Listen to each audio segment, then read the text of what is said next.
Christmas का विरोध और तोड़फोड़ करने से देश मजबूत होगा या कमजोर? इस तोड़फोड़ से देश का अल्पसंख्यक ईसाई समुदाय खुश होगा या दुखी?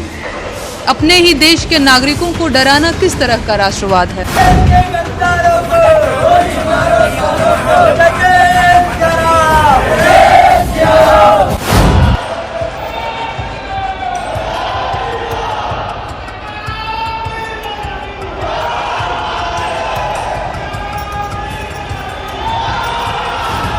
बहुत बहुत धन्यवाद इस देश की सरकार को, खास तौर पर मोदी सरकार को, कि आपने ये जो 25 दिसंबर का मौका था इसे अच्छे तरीके से मनवाया।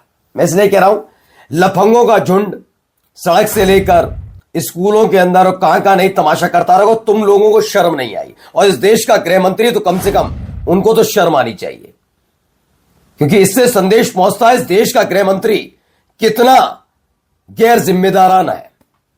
फिर ही मत रोइएगा कि फलाना ने ये कर दिया, ठिकाना ने वो कर दिया, क्योंकि आप लोगों क्या है, फाइनली अगर कोई देश कुछ करता है तो बॉयकॉट करवाते हो, छोटे व्यापारियों को उनसे बॉयकॉट करवाते हो। तुम में और तुम्हारे परिवार में, ना तुम्हारे लाडले में है औकात और हैसियत है कि छोड़ पाए कुछ। वो जैसा की हैसियत नहीं है कर पाए। अब आप सोचिए, आज मैं आपको दिखाऊंगा इस देश के अंदर ईसाइयों के खिलाफ एक दिन में कितनी नफरत उगली गई। स्कूल में घुस गए, बच्चों को भी नहीं छोड़ा। लफंगों, तुम्हारी औकात हैसियत नहीं है कुछ। और तो और मुसलमानों के खिलाफ गंदगी उगलने वालों का तो झुंड का झुंड है, वो भी दिखाता हूं। यह सब बदौलत नरेंद्र मोदी की सरकार और गृह मंत्री अमित शाह की बदौलत। मैं क्यों कह रहा हूं? क्योंकि एक झटके में गिरमा पकड़कर घसीट के जेल में डाल दें और मिसाल कायम कर दें तो बहुत बड़ी बात है, लेकिन नहीं कर पाएंगे। इससे तो सत्ता बची हुई है। अपना लाडले को बना रखा है आईसीसी का अध्यक्ष, दूसरों के हाथ में पकड़ा रखा है धर्म का झंडा, उसको भी बिठा दो। जय शाह को धर्म का झंडा पकड़वाओ, लेकिन नहीं, उसको नहीं। और दिखाता हूं, चीन ये चीन वो। हमारे देश का प्रधानमंत्री जब शी जिनपिंग के सामने 90 डिग्री तक झुक जाए, ऐसी स्थिति में सोची क्या होता है। एक बच्चे ने पूरी दास्तान सुनाई है, सुन लेना। लेकिन चूंकि वो बच्चा गृह मंत्री का लड़का नहीं है, इसलिए कोई फर्क नहीं पड़ता। मैं चाहता हूं कि इस देश के गृह मंत्री के लड़के के साथ वही सलूक हो जो हमारे बच्चों के साथ होता है। नमस्कार, मैं हूं प्रज्वल गौतम और आप देख रहे हैं the live TV. The live TV, सच सबसे आगे। सबसे पहले यह तस्वीर देखिए, क्या गजब तस्वीर।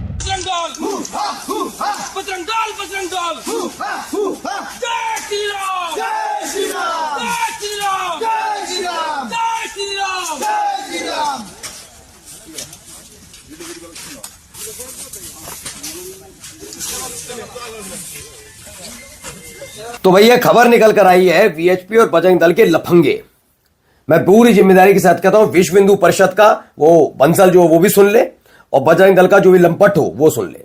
लफंगे हैं तुम्हारे साथ के, स्कूल के में घुसकर लंपटाई करने वाले लफंगे होते हैं। वरना अगर आपको लगता नहीं ऐसा नहीं है, तो मैं चाहता हूं, पूरी शिद्दत के साथ चाहूंगा, एक दिन ऐसे ही लफंगे तुम्हारे बच्चों के सामने तमाशा करें। जब तुम्हारे बच्चे स्कूल में पढ़ रहे हो, लफंगे आए वही तमाशा करें। जब दहशत में बच्चे आएंगे ना, तब पता लगेगा। वरना धिक्कारता हूं तुम पर, सारे वीएचपी के नेताओं पर और बजरंग दल के नेताओं पर। ये लफंगे क्या कर रहे हैं? चीजें हटा रहे हैं। औकात है तो क्या करने आया था डोनाल्ड ट्रंप? क्यों जी हुजूरी कर रहे थे नरेंद्र मोदी? जाए करके दिखाए, पीएमओ में घुस जाए। जानते हैं शरीर नाप दिया जाएगा इनका, लेकिन वहां नहीं कर सकते। करेंगे कहां? छोटे बच्चों पर भी ताकत दिखाएंगे ये लफंगे, लुच्चे। सारा वीएचपी और बजरंग दल, तुम लुच्चों की सरदार हो सारे के सारे। लफंगे नहीं हो तो दम है तो करके दिखा दो। वो तो क्रिसमस की बधाई दे रहे थे, नहीं कर पाओगे क्योंकि तुम लुच्चे हो सारे के सारे। अब आइए और देखिए बच्चों के साथ क्या हरकत देखिए, हरकत। ये देखिए स्कूल के अंदर एक और स्कूल।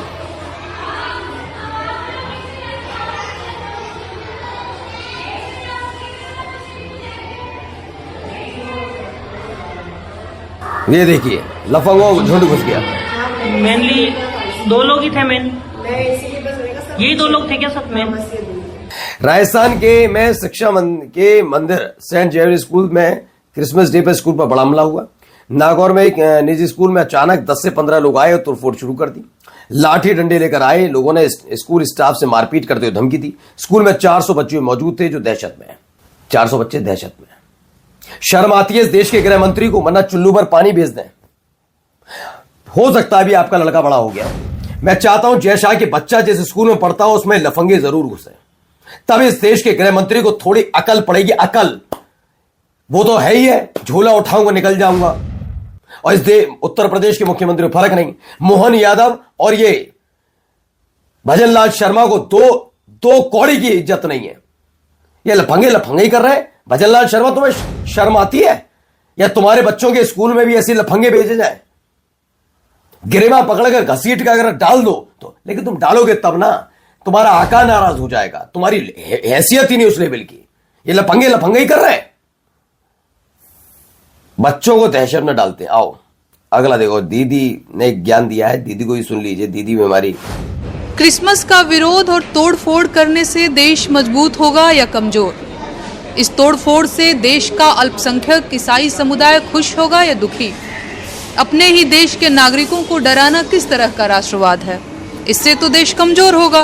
खैर ये नई बात नहीं कह रही हैं, ये भी कभी कभी ऐसी क्रिसमस का विरोध और तोड़फोड़ करने से देश मजबूत होगा नहीं होगा। और सवाल तो यही उठता है कि अगर ऐसा ही है तो भैया सबको आना चाहिए, आगे आके दिखाएं। लेकिन मुसलमानों के प्रति अगर गुस्सा ना निकला तो क्या ही होता देते रहिए।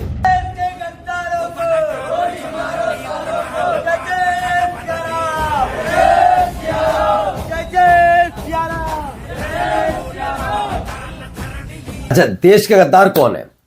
जो डॉलर को ऊपर उठा रहा है, रुपया डुबा रहा है, वो गद्दार है।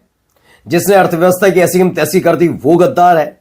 गद्दार वो है जो जिन देशों की औकात नहीं थी वो हमारे सामने बोल पाए, उनके सामने नेपाल और बांग्लादेश जैसे देश आंखें दिखाए, वो गद्दार है। गद्दार वो है जो अपने देश के नागरिक जो अवैध तौर पर गए थे और अलग अलग देशों के नागरिक भी तो उसमें शामिल थे, वो नॉर्मल लाए गए। हमारे देश के हथकड़ी पहने हुए लोग आते हैं, वो उन पर भी वहां जाकर उनकी चाटुकारिता करता है, वो गद्दार है। ये लफंडे, ये लफंगर है, सारे लफंडे हैं, सब लफंडर, कोई मतलब नहीं।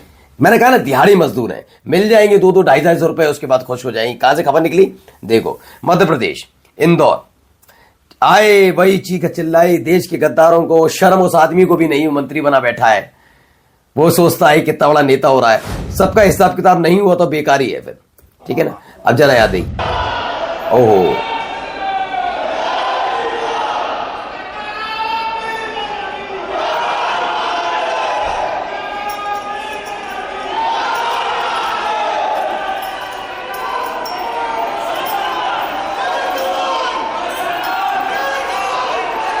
अब आप लोग कह रहे होंगे मॉल के अंदर जय श्री राम के नाम। दरअसल इन लोगों ने मॉल की शक्ल देखी भी नहीं, इनकी पिछली पीढ़ियों ने कभी देखी। मैं खुल के कहता हूं, हो सकता है मैं कभी किसी पर व्यक्तिगत टिप्पणी नहीं करता।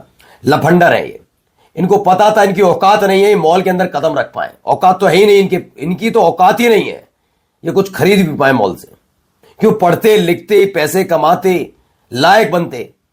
एक सत्ता के चाटुकार और शर्म नहीं आती सत्ताधीश को। कहां की खबर है? छत्तीसगढ़ के मुख्यमंत्री, शर्म कर लो तुम।